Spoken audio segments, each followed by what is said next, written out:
미국 농가에서 닭이 조금씩 관심을 받기 시작하던 그때 영국에서는 인류 역사에 있어 아주 중요한 일이 일어났습니다. 바로 알렉산더 플레밍이 페니실린을 발견한 일이었죠. 처음으로 눈에 보이지도 않는 작은 미생물들과 싸울 무기를 얻은 이 혁명적인 발견은 인류의 역사를 근본적으로 바꿔놓았고 인류의 생존율을 극적으로 끌어올렸죠. 그리고 이 약물은 닭들의 삶도 극적으로 바꿨습니다. 그 변화가 인류와는 다르게 축복이 아니었다는 차이가 있었지만요.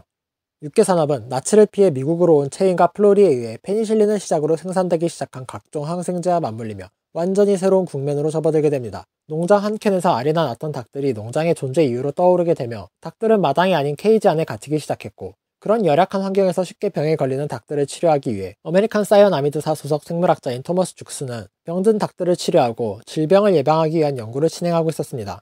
그는 연구를 진행하던 중 뜻하지 않은 발견을 하게 되었는데, 그것은 바로 닭에게 항생제를 만들고 남은 찌꺼기를 먹였더니 닭들이 건강해질 뿐만 아니라 더 빠르게 자란다는 점이었죠. 그리고 항생제 역시 그러한 효과를 낸다는 것 또한 알게 되었습니다. 이 발견은 아메리칸 사이언아미드사에게 있어서는 축제의 시작이었고, 닭에게 있어서는 지옥의 시작이었으며, 인류에게 있어서는 재앙의 시작이었습니다.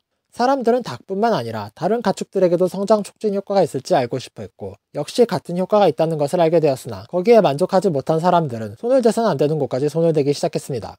바로 인간이었죠.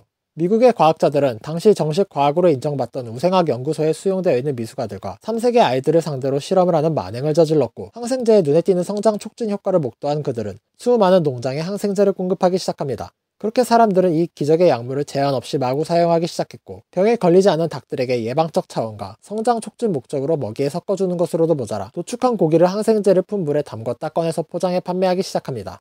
그러한 항생제의 남용에 알렉산더 플레밍은 내성균이 생길 것을 경고했지만 아무도 듣지 않았고, 그 결과 항생제는 빠르게 효과를 잃어가게 되었습니다.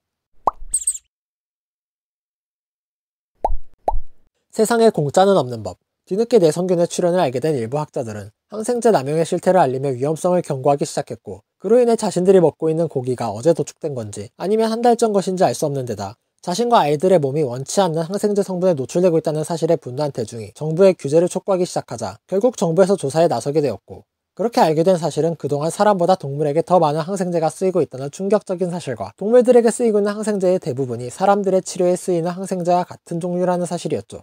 하지만 수익 감소를 우려한 농가와 기업들의 반발 역시 만만치 않았고, 수십 년간 근본적인 문제는 조금도 해결되지 않은 채 지지부진하게 이어져 오다가 2000년대 초반에 시작된 웰빙 열풍을 시작으로 사람들의 인식 변화와 동물복지라는 개념의 탄생, 그리고 박테리아 변종의 출현 속도를 따라가기 힘들어진 신약 개발 속도 등의 이유로 최근에 들어서야 산업 전반에서 조금씩 변화가 일어나고 있는 추세입니다. 하지만 육계산업이 당면한 문제는 이뿐만이 아닙니다. 수백억 마리에 달하는 닭들에게서 나오는 배설물과 깃털 등으로 인한 환경오염 문제 역시 심각한 수준이며, 닭들의 유전자 풀이 다양성을 잃었다는 것 또한 육계산업이 직면한 문제입니다. 단일화된 유전적 특성으로 인해 특정 질병에 매우 취약해지면 말할 것도 없고, 유전적 다양성을 잃음으로 미래의 예측 불가능한 리스크에 대응할 능력 역시 잃어버렸다는 문제를 가지고 있죠. 그러한 문제에 대비하고자 유전적 다양성을 지키려고 하는 움직임이 있기는 하지만, 야생닭인 적생약에마저도 집닭과 유전적 특성이 섞여버려 멸종 위기에 처한 지금도 여전히 개인 단위에만 그치고 있을 뿐, 이렇다 할 움직임이 없는 게 현실입니다. 많은 양의 고기를 빠르게 얻기 위해 개량된 닭들은 비대해진 가슴과 몸의 성장 속도를 따라가지 못하는 뼈로 인해 제대로 걷지 못하는 몸을 갖게 되었고, 그로 인한 잦은 염증에 더 많은 항생제를 필요로 하게 되었습니다.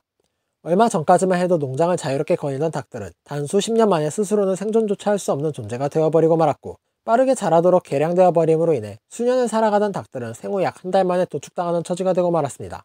이러한 점들을 보면 닭고기뿐만 아니라 현대 축산업을 비판하며 환경을 위해 고기 섭취를 거부하는 비건들의 심정도 이해는 됩니다. 하지만 육계산업은 국가의 단백질 공급을 책임지는 식량 안보와 직결되는 국가 핵심 산업인 만큼 마냥 규제하고 금지만 할 수도 없는 게 현실입니다. 비록 육계산업이 대체 불가능한 유일무이한 산업은 아니라지만 한 국가의 단백질 공급의 많은 부분을 차지하고 있는 것도 사실이니까요.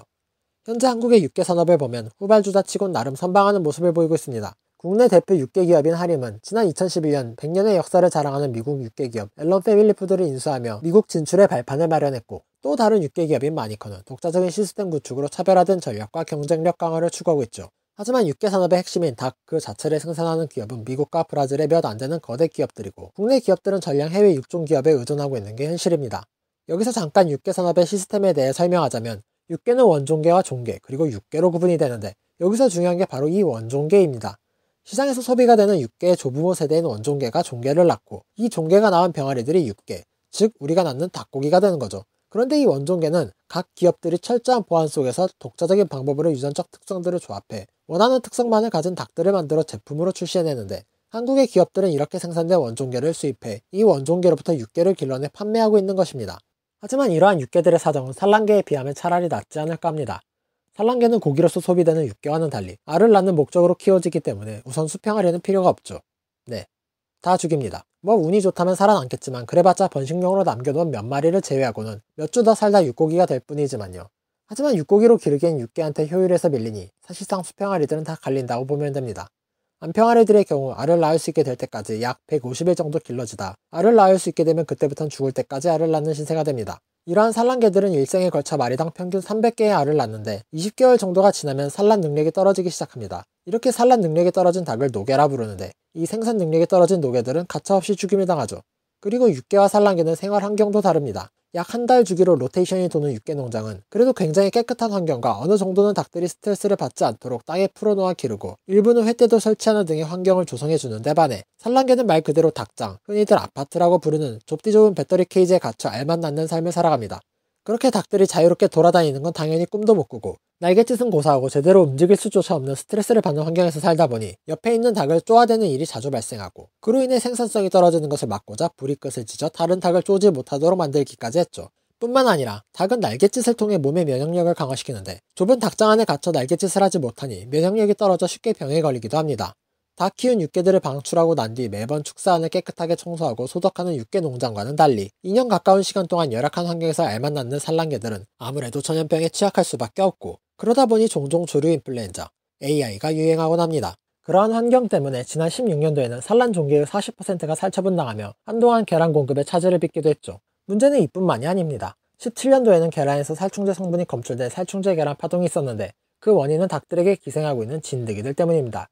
이 진드기들 때문에 닭들의 산란 능력이 떨어지는 것은 물론이고 심지어는 폐사하는 일들이 발생하기도 하니 농장으로서는 살충제를 사용할 수밖에 없는 게 현실입니다. 그리고 이 살충제들이 아예 사용이 금지된 물품들은 아니기에 사용하는 것 자체가 문제라고 할 수는 없습니다. 문제는 이 약품을 닭들에게 직접 사용하는 건 금지되어 있는데, 양계장마다 적게는 수천 마리에서 많게는 10만 마리가 넘는 닭들을 키우다 보니 이 닭들을 살충제를 뿌릴 때마다 매번 닭장 밖으로 꺼냈다가 다시 집어넣는 작업을 한다는 건 현실적으로 불가능하다는 겁니다.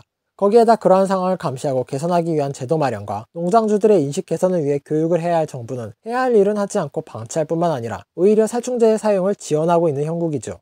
그렇다면 이러한 문제들은 도대체 어떻게 해결할 수 있는 걸까요? 문제는 배터리 케이지입니다.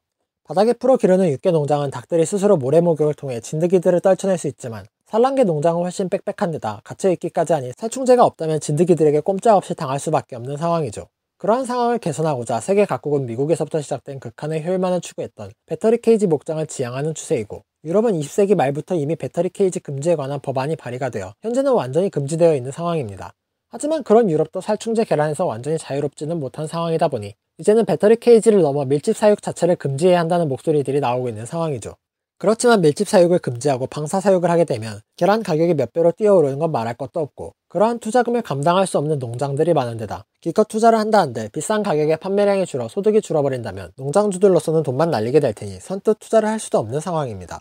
일각에서는 소비자의 인식 개선을 통해 방사 사육을 하는 농장들의 제품을 사주는 것만이 변화를 이끌 수 있을 거라고 하는 이들도 있지만, 계란은 우리가 마트에서 소비하는 것만이 다가 아닙니다. 제과제빵을 비롯한 많은 가공식품과 식당 등에도 계란이 사용되는 만큼, 만약 방사 사육만으로 계란 생산을 하게 된다면 계란 가격의 급등은 전체적인 소비자 물가 상승을 견인하게 될 테고, 또 일반 가정에서 소비되는 계란의 가격 역시 서민들은 감당하기 힘들 정도로 오를 것은 자명한 일입니다. 그리고 방사 사육의 문제는 가격만이 아닙니다. 방사 사육의 특성상 각각의 개체 관리에도 문제가 있고, 산란일을 명확히 알 수가 없어 품질 관리가 제대로 이루어질 수 있는 환경도 아닌데다 자유롭게 돌아다니는 만큼 기생충에는 오히려 더 많이 감염되고, 외부 생물과의 접촉으로 AI 감염 역시 밀집 사육과 큰 차이가 없습니다. 거기다 폐렴이나 장염 등 케이지 사육 시에는 없던 질병들까지 마주해야 하죠. 문제는 여기서 끝이 아닙니다. 들깨나 매와 같은 천적에 의한 공격과 도난 문제도 있고, 방사하는 지역의 토질 역시 간과해서는 안 될 부분입니다. 아무리 친환경적인 사육 방식인 것 같아도 그 사육하는 곳에 토양이 오염되어 있다면 그 오염물질에 노출된 닭들이 낳은 알 역시 오염이 되는 것 마찬가지니 결과적으로 비싸지기만 하고 항생제 계란만도 못한 계란이 되어버리는 것이죠. 그러한 문제를 해결하기 위해선 외부와 격리된 넓은 목장이 필요한데, 국토가 좁은 한국의 특성상 외부의 오염으로부터 격리된 농장을 운영한다는 것은 쉽지 않은 문제니까요. 그리고 닭들의 분유로 인한 토양의 오염과 하천 오염 역시 방사 사육이 넘어야 할 산입니다. 그리고 이 모든 문제들을 넘는다 한들 케이지 사육이 30% 미만에 그치는 산란율과 날씨에 따라 달라지는 들쑥날쑥한 산란에 어마어마한 노동량과 증가한 비용까지 감당해야 한다는 문제가 남아있죠. 이렇다 보니 완전 방사는 포기하고 일정 시간만 방사하거나 아니면 아예 배터리 케이지에서 키우는 게 작금의 현실입니다. 결국은 동물 복지라는 이상만 가지고는 해결할 수 있는 문제가 아니라는 거죠. 하지만 그렇다고 해서 현재 산란계 농가의 90% 이상이 배터리 케이지에서 키우고 있는 현 한국의 상황이 어쩔 수 없다로 넘어갈 수 있는 수준도 아닌 건 역시 사실입니다. 육계도 마찬가지지만 산란계 농장 역시 개선돼야 할 점은 분명히 있고 더욱 중요한 건 그것들은 다름 아닌 우리가 먹는 음식이라는 점이니까요. 분명히 세상에 공짜는 없습니다. 당장에는 싸게 먹는 것 같지만 결국 언젠가는 지금 지불하지 않은 것들에 대한 연체 비용을 내야 할 날이 반드시 올 테니까요. 한때 신의 전령이었던 닭은 현재 신은 힘으로 다시 태어나며 신 그 자체가 되었습니다. 마치 인류의 죄를 위해 죽은 예수처럼 인간들의 욕망을 채워주기 위해 모든 것을 빼앗긴 채 말이죠. 수천 년간 농장의 한 켠을 지키며 알을 낳아주던 닭은 인류와 함께하며 인류 역사 곳곳에 족적을 남겼고 이제는 식품, 의학, 미용에 있어 인류에게 도움을 주는 없어서는 안 될 존재로 탈바꿈하였습니다. 그로 인해 닭들은 역사상 그 어느 때보다 번성하고 있지만 치러야 할 대가는 그보다 훨씬 컸죠. 하지만 대가를 지불해야 하는 게 닭들만은 아니죠.